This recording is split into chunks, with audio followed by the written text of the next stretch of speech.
starting off with two absolute highlights of the program, which is not short of highlights, with Maurice Obstfeld and Agnès giving us some keynotes and to start us off on big topics and a lot of questions, as Agnès put it. We will not be able to answer all the questions within this allocated time, but we will have a lot of time because this is the first Paris Symposium, which is a longer Paris Symposium. The last one, for those of you who made it, was a very short and sort of inaugural one. And now we are moving towards what the steady state should be, namely not only the flagship event of CEPR, but also the one where our community comes together and, you know, across all program areas, all RPNs, the leadership and the CEPR community. So let me start you out with a few numbers. These days I always tell my students, you know, I want numbers. Chat can give me words, you give me numbers. So here are four numbers. One is 2, 500, 140. Now, guess what that is? Well, if you have heard me talk recently, you may be thinking I'm talking about climate. You know, stay below 2, 500 gigatons left in the carbon budget, and 40 we are spending per year. But that's not what I meant here. We'll have a lot of climate in the program, and that's why I mentioned the 100, looking back at what CEPR is already producing in the area of climate economics. We have about 100 working papers that were written in the last 2 years in the different program areas.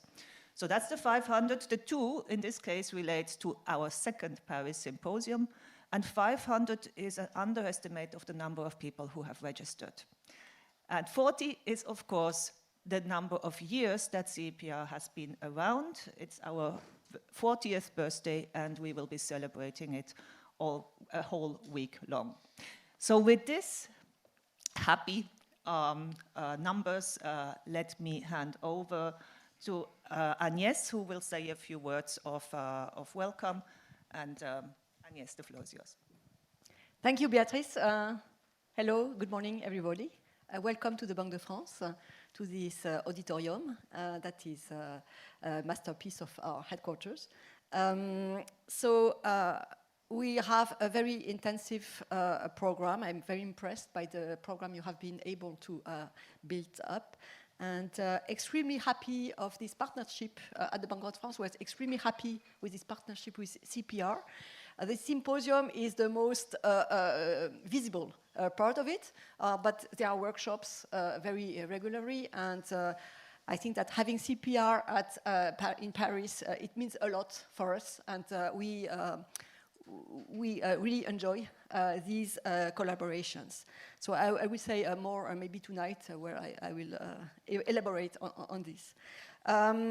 Before leaving the floor to Maurice, I want to say that first to share my thoughts that are with Philippe Martin, who is the Vice President of CEPR. He had a very serious health problem over the last weekend. He's actually in a very precarious situation, and I think we all wish him a fast recovery, and he will be with us during these days, and hopefully some energy will be transmitted for him to recover. So I wanted to say this first of all. Thank you. Thank you very much, Agnès, for mentioning. Yes, so with this, I hand over the floor to Maurice Obstfeld. He needs no introduction. He is well known to all of you, who will be talking about multilateralism 80 years after Bretton Woods. Thank you, Maurice, for coming. The floor is yours.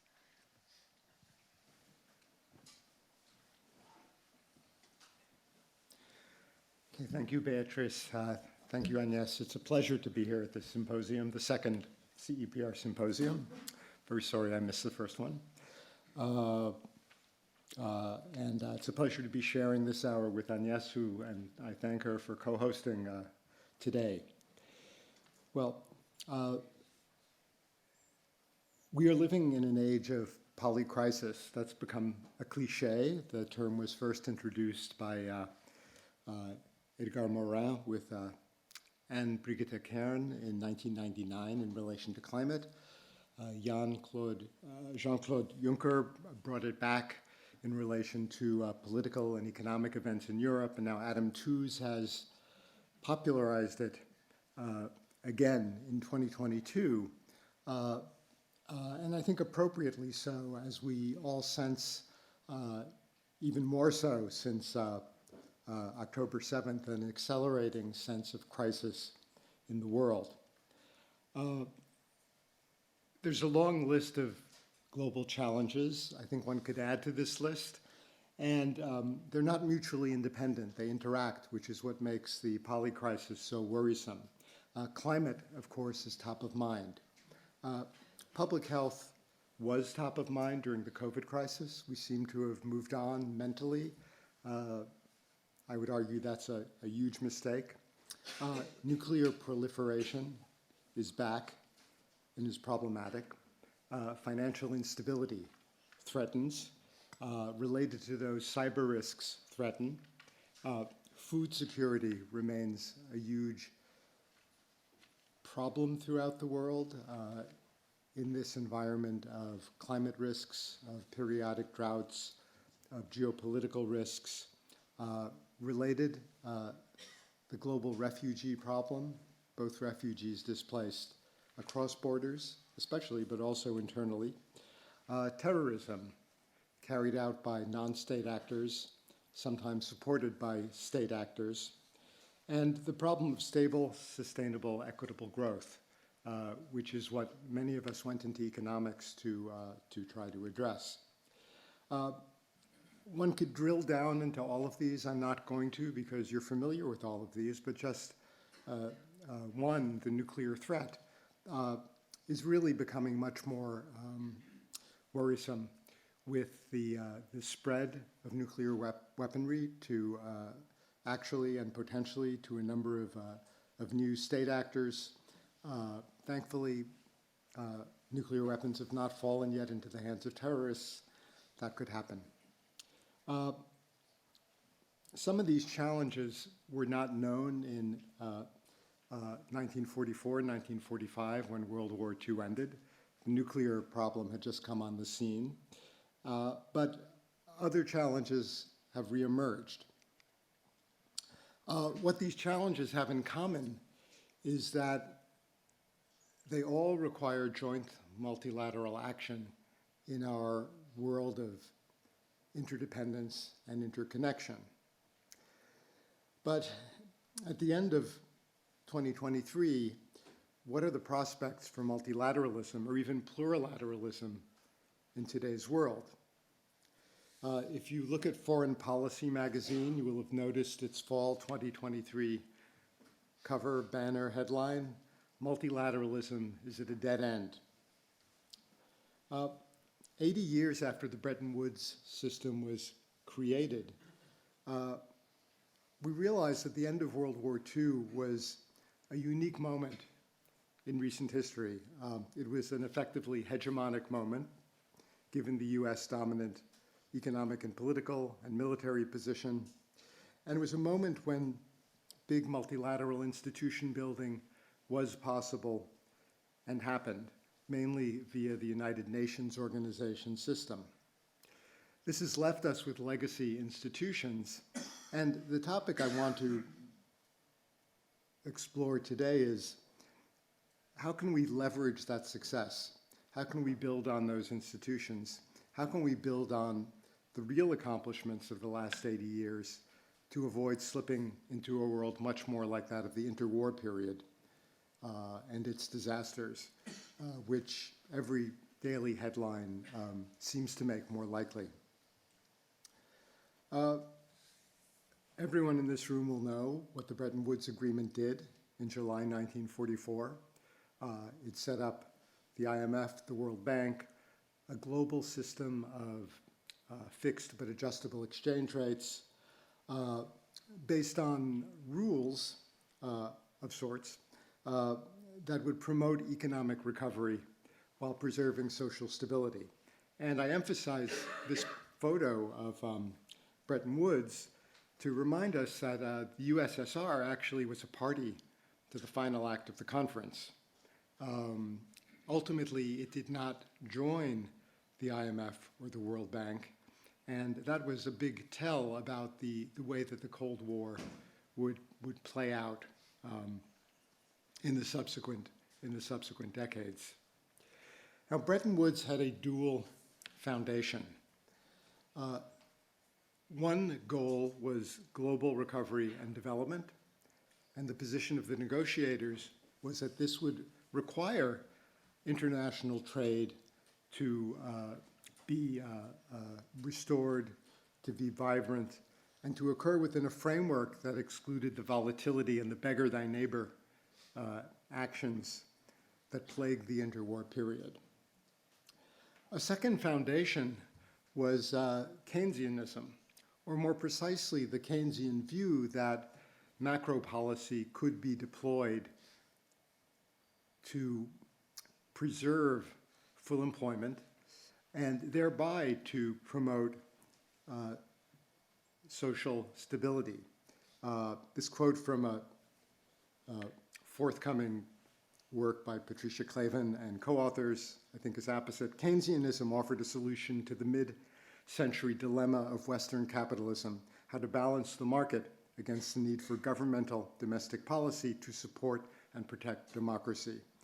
Both the US and UK treasuries were heavily influenced by Keynesian thinking and wished to place high employment at the apex of their goals and to set up a system in which that could be preserved. Now, to do that, Bretton Woods addressed three basic trilemmas, not all of which were appreciated then. Probably the first of these was appreciated, but which we've come to understand are fundamental for economic, financial stability, and political stability. The monetary trilemma, which I would trace to Friedman, was solved by a regime of low capital mobility initially. This evolved, pegged but adjustable exchange rates, and an essential amount of policy autonomy. Countries could devalue in situations of fundamental disequilibrium or revalue. The financial trilemma that Dirk Schoenmaker highlighted a decade ago was solved via low capital mobility, extensive domestic financial controls, and policy autonomy in the financial sphere. And then there's Danny Roderick's political economy trilemma, which was solved by some limitations on openness, limitations on what the GATT could mandate, limitations on capital mobility, essential policy autonomy, and broadly based democracy. This was the basic system that was put in place, but it is a system that evolved over the years. How did it do? I would argue that it did pretty well. In terms of the goal of restoring international trade, you can see in this chart that by the early 1970s, when the Bretton Woods system actually came apart, that's a story you all know that I won't have to go into today. Trade had returned, on some measures, these are partial measures, to the levels of the early 20th century, pre-World War I. As you can also see, it then sharply accelerated, and I'll get to that in a second. What about growth? Well, in terms of growth, I would argue it was also a success. Recovery happened. This chart shows growth rates from Angus Madison's work over 4 decades, starting with the 1950s. And you can see that growth rates in the 50s and 60s were high. This was partially convergence after the war. In fact, looking at this chart, you can see that in those decades, the regions that were recovering from the war, including Eastern Europe and the USSR, had higher growth rates. So some of this is basic neoclassical convergence, but I would argue that other initiatives of the 50s and the 40s, Bretton Woods, the Marshall Plan, also played a role here. Economic performance in Eastern Europe and the USSR turned out not to be robust over the decades, and this is part of the story of the collapse of the Soviet bloc later on. What about democracy? Measures that political scientists use and that we economists tend to cannibalize are somewhat subjective, but I think these VDEM numbers are somewhat indicative. They show the percentage of the measured world population under different regimes. Dark blue is liberal democracy, light blue is electoral democracy. And you can see that while electoral autocracy, and especially closed autocracies, remained strong throughout the Bretton Woods period, you had the Soviet bloc, you had China, there was progress. And particularly once the Soviet bloc came apart, the progress for at least electoral democracy was very strong. What is worrisome in terms of the future is that since the global financial crisis, liberal democracy has been under pressure throughout the world, and starting around the mid-2010s, even electoral democracy falls off a cliff. So this bit of progress after World War II seems to be rapidly being undone across the world. Now, part of this reflects economic events, and one of the signal features of recent world history is the hyper-globalization that occurred from the early 1990s, the time at which the Soviet bloc collapsed. China started seriously entering the world trading system until just about the global financial crisis. You can look at a lot of metrics on the real side, on the financial side. These are just trade to GDP ratios from the World Bank. And you can see the explosion in global trade, driven by a number of factors, which comes abruptly to an end. It more or less plateaus around the time of the global financial crisis. And trade does not really recede, but it stops growing at a torrid pace. This hyperglobalization had a number of drivers, then we could spend hours on this. Although the founders of Bretton Woods thought that fixed exchange rates, or at least predictable exchange rates, were critical for world trade, the flexible exchange rate regime actually did pretty well in providing an umbrella with which trade could grow considerably. And part of this was the Friedman argument resuscitated, but also an argument that was made by Mead and Johnson, that with floating rates, countries could dismantle a lot of payment restrictions. Once you get rid of the balance of payments constraint, you also have more latitude to manage the economy, and this actually allowed trade to grow. Of course, in this period, the Soviet bloc collapsed and entered the world trading system. Cold War risks and competition between the US and the Soviet bloc receded. The end of history, as Fukuyama called it, came briefly. History has returned. China entered the world economy, emerging markets reformed. There was ample finance. Technology advanced, including the internet, allowing for global value chains to come into existence. And I would argue that one of the reasons flexible exchange rates were not as dire a blow to world trade as some would have predicted in the 1950s and 60s is that the US dollar maintained and perhaps strengthened its role as a global currency. And if everyone is trading under a global currency, at some level the vagaries of domestic exchange rates may not matter quite as much. After the Bretton Woods system disappeared, we also began to see more signs of global convergence.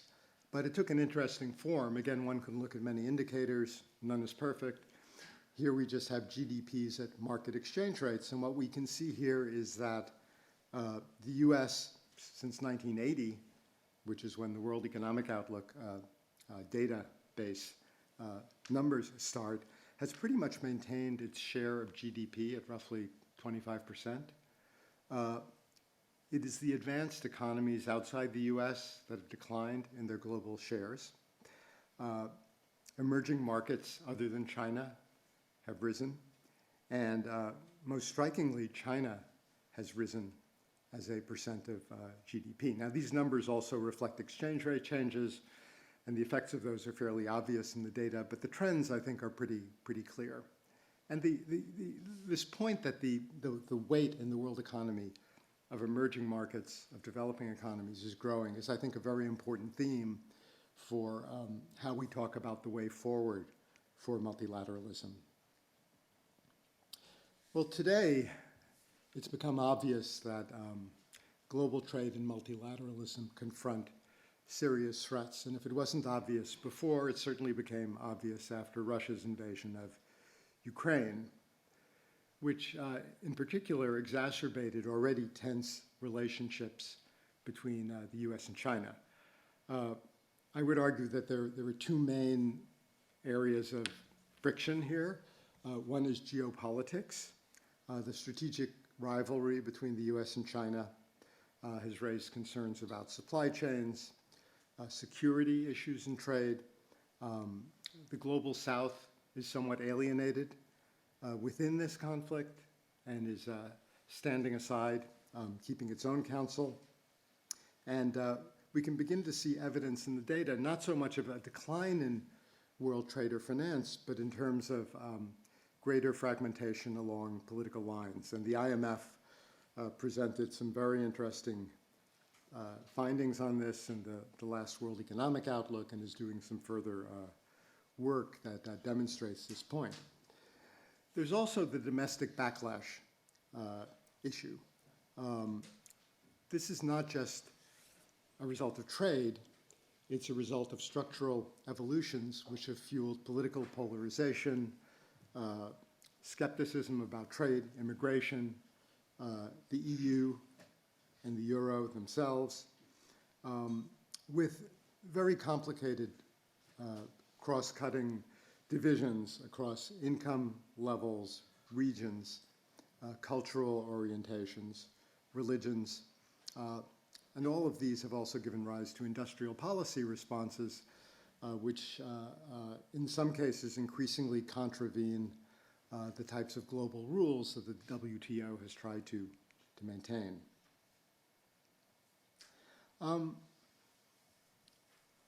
This probably shouldn't have come to a surprise in light of past history. And I would argue that if one looks historically, there's no real case to be made that globalization is a monotonic progress that is ever moving us toward economic efficiency. In fact, I would argue the opposite, that globalization may contain destabilizing intrinsic dynamics. Bretton Woods certainly contained these, which helped explain why it collapsed.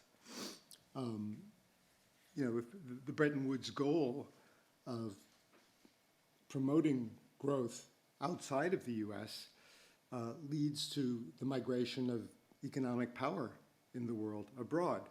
The hegemon can no longer fully internalize the public goods it provides to the world, or it internalizes them to a lesser degree. There's an interesting argument you could make, which Bob Steger has in his new book, that if you look at a system like Bretton Woods, at the outset, it pays for the hegemon to commit to some rules because it can thereby persuade smaller, more vulnerable countries to participate in a multilateral system. But as some of those smaller countries become large and can contest leadership, the adherence of the hegemon to the rules may decline. And that's what we're seeing in the world economy today. Increasing economic enmeshment also leads to fear of vulnerability as geopolitical tensions rise. Network nodes and choke points become subject to weaponization, something we've also seen.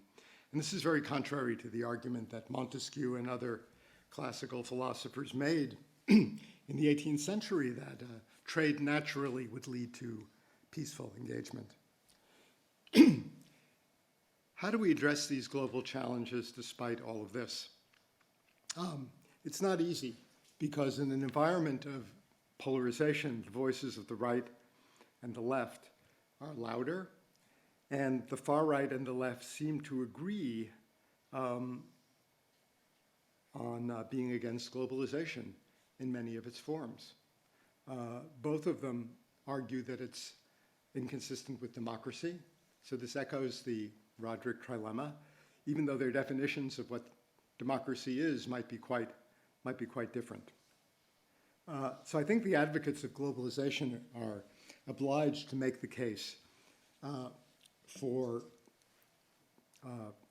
policies, for initiatives that are convincing to voters, that are strongly rooted in the need for multilateral action, and that are easy to reconcile with democratic outcomes. And this is a tall order, as Paul Tucker makes clear in a recent book. Danny Roderick has raised this issue in connection with his trilemma. I think it's a really important issue, and we should think deeply about what is the proper scope for multilateralism. I think a lot of the issues I listed are appropriate venues. Roderick argues for, I think, what is a more restricted scope, where only global public good or beggar thy neighbor rationales are valid. He doesn't particularly view financial stability. The Basel process is coming under this rubric, but I think there's a case to be made that national authorities may find it useful to be able to pre-commit to global norms in order to offset the domestic sources of dynamically inconsistent policies. And Maggi and Rodriguez-Clare have an interesting paper on this in the context of trade policy from a few years back. How does corruption fit under this set of criteria that Roderick has put forth? Not easily, but I would argue that that's another area where countries really need to cooperate. Also, and this is a huge topic, domestic policy frameworks also need considerable attention. So that issue and some of these global threats, of course, are going to receive more attention today. What are the avenues for cooperation? Well, there are precedents that are somewhat inspiring here and that I think can be looked at for guidance. One that I think is quite important is the cooperation between the US and the USSR over several decades between the 1950s and the 1970s to eradicate smallpox globally, something that was achieved in the late 1970s.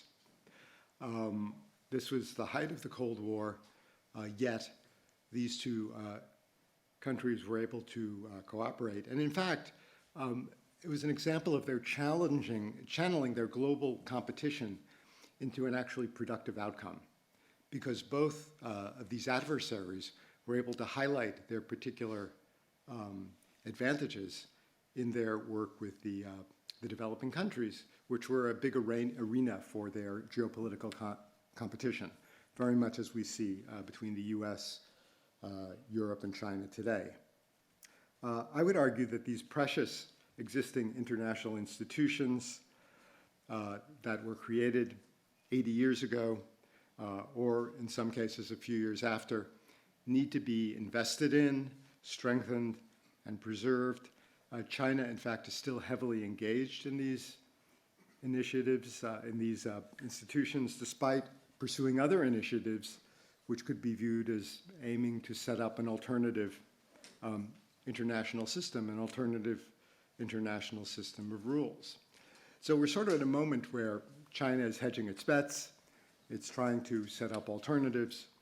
It's still involved in the key multilateral institutions, and it's cooperating with them. For example, the Asia Infrastructure Investment Bank and the World Bank have been cooperating quite closely on climate-related projects. And I don't think China will want to secede from this system simply to lead a truncated subset of the global south. But it will if the central system is weakened, if rich countries in the West don't do what they have to do to strengthen those systems and to contribute to those systems. This means that the West has to engage intensively with the global South, with money, with technical assistance, on climate adaptation, health, food security, refugees, debt restructuring, the whole range of issues that I talked about. Cooperative international initiatives probably won't advance through the creation of further big international institutions, but as Jean Pisani-Ferry argued in a piece a few years ago, less formal groupings can actually make a lot of progress. The progress of soft laws in the Basel Accords can be quite powerful, and this is an area where China has actually been quite an active player. But essentially, we have to take the post-war constructions we have and build on those. The stakes are high, and I'll just conclude here by pointing out that in the late 1940s, the Bulletin of the Atomic Scientists introduced its minutes to midnight doomsday clock, and when the USSR developed its first atomic weapon, they subjectively decided it was 7 minutes to midnight. Okay, so this is all very subjective, but I think indicative. As this measure has added new risks, its most recent incarnation from the beginning of this year judges us to be 90 seconds from midnight. So time is running out, the stakes are very high, and we have to, as a global community, get beyond the squabbles of the day to focus on the big common threats that face us. I'll stop there.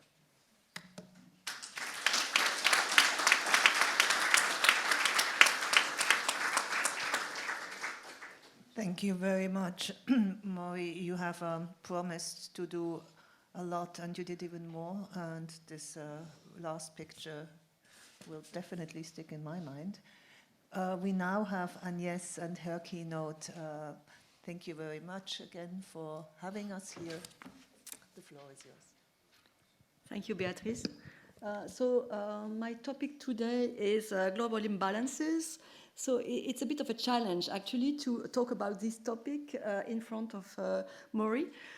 So basically what I'm going to do is to present some facts and some thoughts and ask questions mainly to him, so he can answer afterwards. So I will start to a few stylized facts and coming back to an old period, the gold standard period. And actually, this is taken from a work by Maurice and Ellen Taylor. So global imbalances are not something new. They were very large in this period, both. So on the left-hand side, you have surplus countries with current account surpluses up to something like 5-6% of GDP. And on the right-hand side, you have deficit countries with deficits in the order of up to 10% of GDP, so very large. And of course, at that time, due to the gold standard, it was said that the price species mechanism was not working. So some hope was made in the flexible exchange rate regime after the 70s, starting in the 70s. And now I jump to the 21st century, where you see that we start the century with growing current account imbalances. And then there is a receipt of these imbalances after the global financial crisis. And then after the COVID crisis, they start again to grow. So you can see, of course, you know all these facts. There are very good explanations. So this is in percent of world GDP. So basically it means that, for instance, the US, before the global financial crisis, was receiving 1% of world GDP per year in terms of capital inflows. So this is quite a lot in terms of size. Whereas in the previous picture, it was in percent of national GDPs. So, of course, there are good reasons for that. Consumption smoothing, international capital mobilities, you have a better, more efficient allocation of capital. You have the savings glut, exorbitant privilege, so a number of explanations have been given. The problem is the fact that it is persistent. So it's not that there are imbalances, but that these imbalances may accumulate. Why? So why should we be worried? So here again, there is a lot of literature about the allocation puzzle. So it doesn't reflect an efficient allocation of capital due to some distortions. And at the end of the day, you have an accumulation of net foreign asset positions, which means that there is a risk of sudden stops because you have countries that constantly need to be refinanced. So my topic today is the re-emergence of imbalances so starting in 2020, and whether this is different from previous events. So I will, here I zoom on the euro area, which I think is quite interesting too, because you see that also within the euro area you have an increase in current account imbalances prior to the global financial crisis. Then you have a reduction. So interestingly, Germany moves from deficit to surplus. France moves from surplus to deficit. But what is more important is before 2008, you have an increase in these imbalances. Of course, you have a global financial crisis, a reduction in these imbalances. And then you have the euro area crisis. And basically, the deficits disappear, but the surplus don't disappear. So as a whole, the euro area runs a current account surplus. And then again, you have, at the end of the period, you have a kind of change with reduced current account surpluses, while deficits slightly widen too. So the other thing that has changed is the development of trade in services. So here you have we have split the trade surpluses and deficits in terms of goods on the right-hand side and services on the left-hand side, and it is in percent of world GDP again. The first thing that is quite striking is that the graphs are kind of mirror image with, for instance, China running a large trade surplus in goods, but deficit in services. The US, a large deficit in goods, but surplus in services. And it seems to be almost systematic, although the imbalances of services are smaller in percent of world GDP. However, since there are less trade in services than in goods, if you take the ratio of these imbalances to no longer to GDP, but to international trade flows, it's much larger. So in terms of the imbalances in services are much larger compared to the gross flows.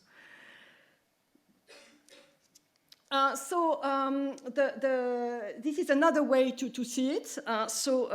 Maurice a minute ago showed kind of the same picture, the blue line. He showed actually the blue line, the evolution of trade to GDP, which has stopped increasing over time. So this is the middle flat blue line. So it has increased up to the global financial crisis, and then it's flat, where there is the crisis, and then it recovers, and then it's basically flat. However, if you take the ratio of trade to industrial production instead of GDP, you have still an increase. So this is the red line. It grows more slowly, but still grows.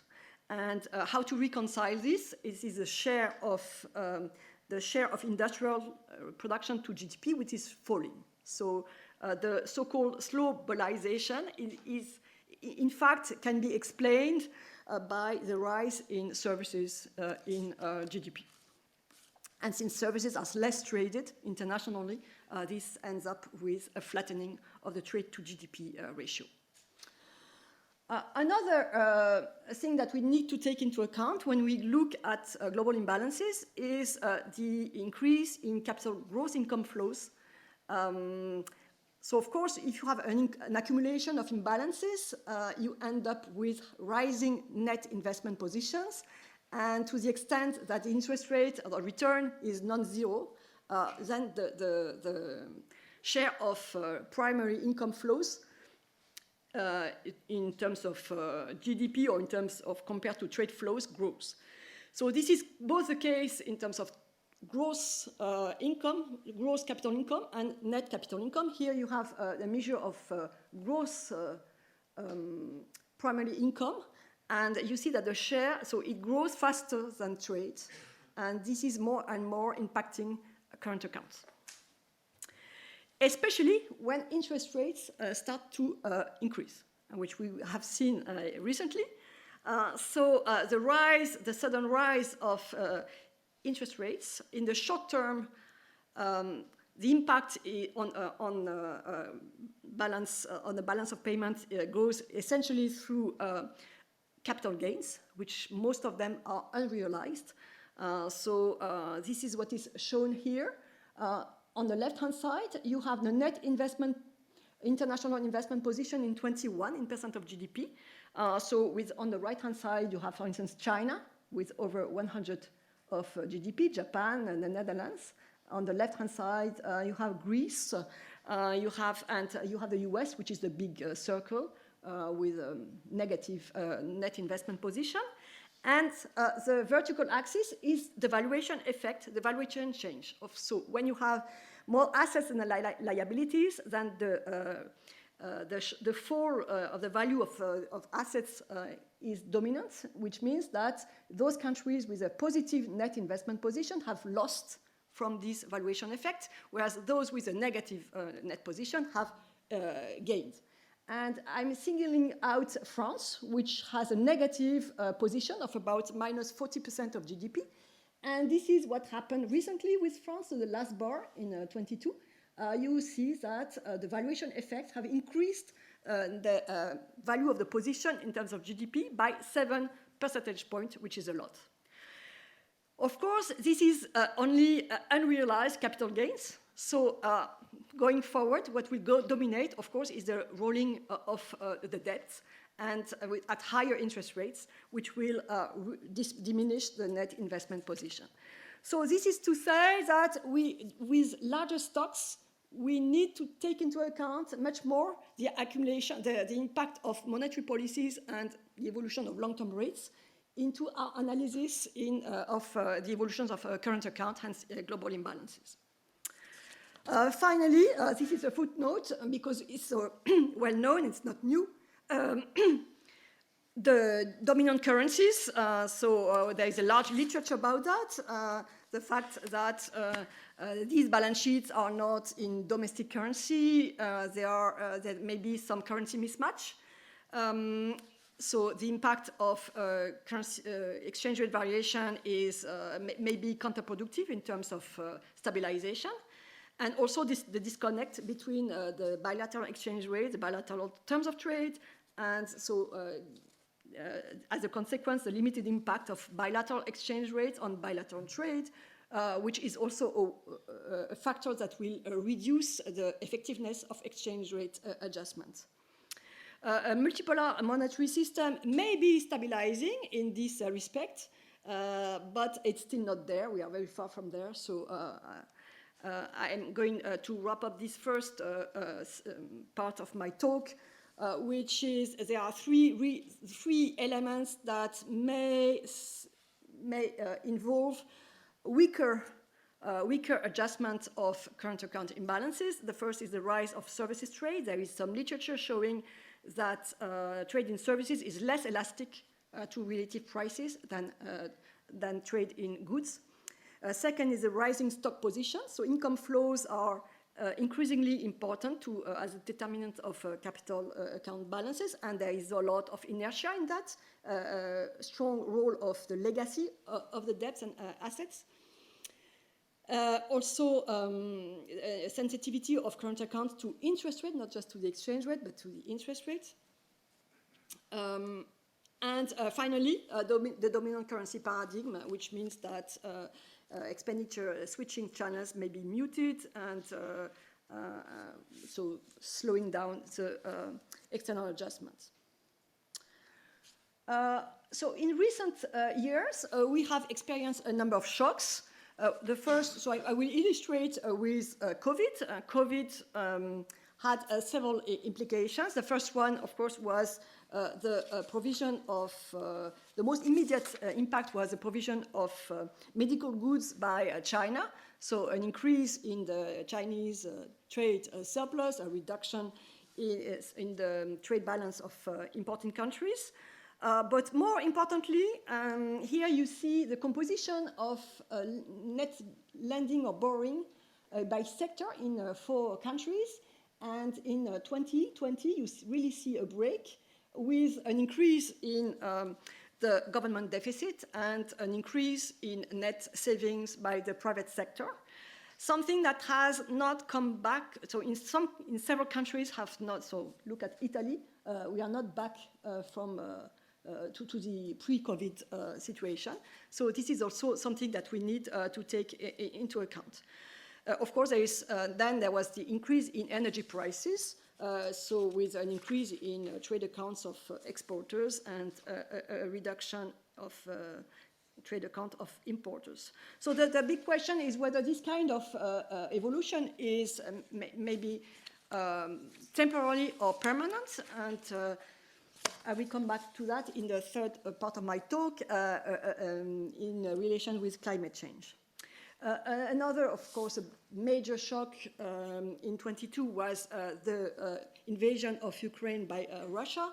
And so here you have the evolution of the current account of Ukraine.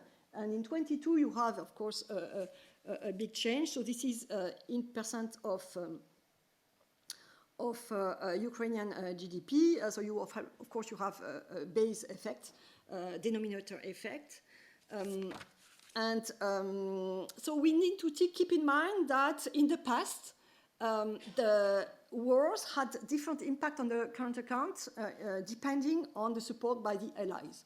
And if I take the case of France during World War I, the trade deficit widened up to 30% of GDP in 1917. France at that time was importing resources from England, North America, and its colonies. And so this is in big contrast with Germany, which was also in the war, of course, and had much smaller deficits, less than 5% of GDP. So here you see, paradoxically, an increase in the current account of Ukraine in 22, although there's a huge trade deficit. So you see it comes from secondary income, which includes foreign aid. Now, the current account of Russia, there is an increase also of the current account, which is a combination, as we know, of price effect, the increase in the price of gas and oil, and the negative volume effect, and also the effect of sanctions. So our restrictions of exports to Russia means less imports in Russia. So this also has a positive impact on the current account, which of course doesn't mean that Russia becomes richer. There are very good paper, notably by Oleg Itskoki on this. So now what's next? And I will put a few thoughts about what we could call the greening of global imbalances. How much time do I have? You're fine. Okay, thank you. So how to think about the greening of current accounts in the coming years and decades?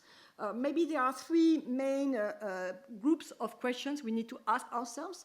The first is the reallocation of trade flows across industries with less fossil fuels exports, maybe less tourism, long-distance tourism, perhaps less trade of services that need face-to-face meetings, more exports and imports of minerals, maybe green and tech investment goods, so a reallocation of trade flows that will, of course, impact trade imbalances. The second argument is about the reallocation of aggregate demand. So it has to do with what I showed, the effect of COVID. So are we going to have more public deficits, more private surplus, more private savings? Or maybe savings will come back to their pre-COVID level, but we will have more investment, less consumption. So we still don't know really what are the answers to this. And the third question is about the relocation of saving investment imbalances, both so infra-nationally with the balance between public and private, for instance, and also internationally, depending on the transition strategies, thinking about a country relying on carbon tax and another one relying on public investment. So you have opposite impact on the current account. And of course, and finally, we need also to think about the allocation of the savings from newcomers as current account surplus countries. Will they behave like old oil exporters, or will they have different capital allocation policies? So will mineral dollars or green tech dollars substitute for petrodollars? Will the allocation of these dollars be similar? So the change in trade flows may be complex. You first think about fossil fuel exporters will export less. Fossil fuel importers will import less. So less current account surplus from exporters, less deficit for importers, or more surplus. Then you need to put to take into account clean tech importers and exporters, and you also need to take into account exporters and importers of critical minerals. So so there is a need for some general equilibrium model to understand what will come out of all this at the same time. There has been some, of course, many people have done some simulations of macro models to try to simulate the impact on GDP employment of the transition. The NGFS network, so Network for Greening the Financial System, whose secretariat is at the Banque de France, has published some long-term scenarios. These long-term scenarios are so there are different scenarios, but one which is shown here is the net zero scenario, which relies on a shadow carbon price, and proceeds from this carbon pricing is split half-half between public investment and the reduction of government debt. So it's important to have these assumptions in mind. And the model that is used is a macroeconomic model NIGEM. And you see, so here we show the deviations from a baseline for the current account at a percentage of GDP of each country or region. And the baseline is a technical scenario without any transition policy nor physical risk. So it's theoretical, but it's a benchmark.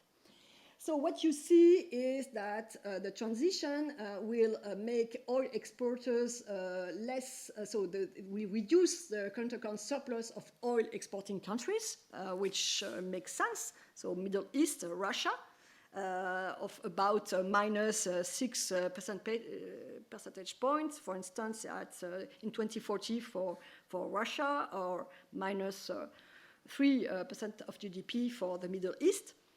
Higher current account, but to a lesser extent for importing countries. However, the results are extremely dependent on the way the transition is carried out. So if you impose a tax, carbon tax, then there will be less imports of carbon energies and maybe also less, so the economy will slow down, and so you have less imports. But if you go through public investment and subsidies, then you have more imports. So you have the opposite result. Now, the second problem is the model you are using. So here you have a comparison of the two kind of simulations. So the same scenario, but with two different models. On the left-hand side, we have NIGEM, so the same as in the previous slide, except that it's a trade balance instead of the current account. And on the right-hand side, you have another model, which is G cubed, which has more forward-looking. And it's closer to a DSG kind of model. So if you, for instance, you concentrate on the oil exporting oil-producing countries versus the Middle East here. So you see that in the NIGEM simulation, the net zero scenario leads to a collapse in the surpluses of Middle East countries, whereas in the G cube, the same scenario leads to an increase, actually, an increase of the current account surplus. So how is it possible? So if you are an oil exporting country, you know that along the path of net zero, your revenues will be reduced. And if you have a forward-looking model, immediately consumers and investors will cut their consumption and investment. And in the short term, this leads to higher current account. So to what extent will we have this forward-looking behavior in the short and medium term? This is a big question, and it's extremely important for policymakers. So please provide some answers to this. Probably ex-ante modeling is not enough. We need to find some kind of proxy that would help us figure out the impact of similar macro shocks, maybe not climate shocks, maybe not transition shocks, but other shocks that resemble in terms of productivity shocks or cost book shocks or whatever, what have been in the past, what have been their impact on consumption and investment, and to make progress, because at this stage, we cannot repeat that, or it depends. We need to make some progress, although I should say that the progress in terms of macro modeling has been dramatic in the last 5 years, and I think we have really catched up. We were lagging behind what is needed, but in my view, the next step is to find a clear answer to these very, very key questions. Now I will end. It's time to end. So what can be our policy conclusions out of this? I think that, so as I said, the modeling capacity in the area of climate change has improved dramatically. That we still have a number of key questions, and also to see the international interactions between countries or zones that are taking different paths in terms of the transition. And to combine macro modeling with econometric evidence to make progress. And we very much hope that CEPR scholars will provide some swift answers to these very critical questions. Thank you very much.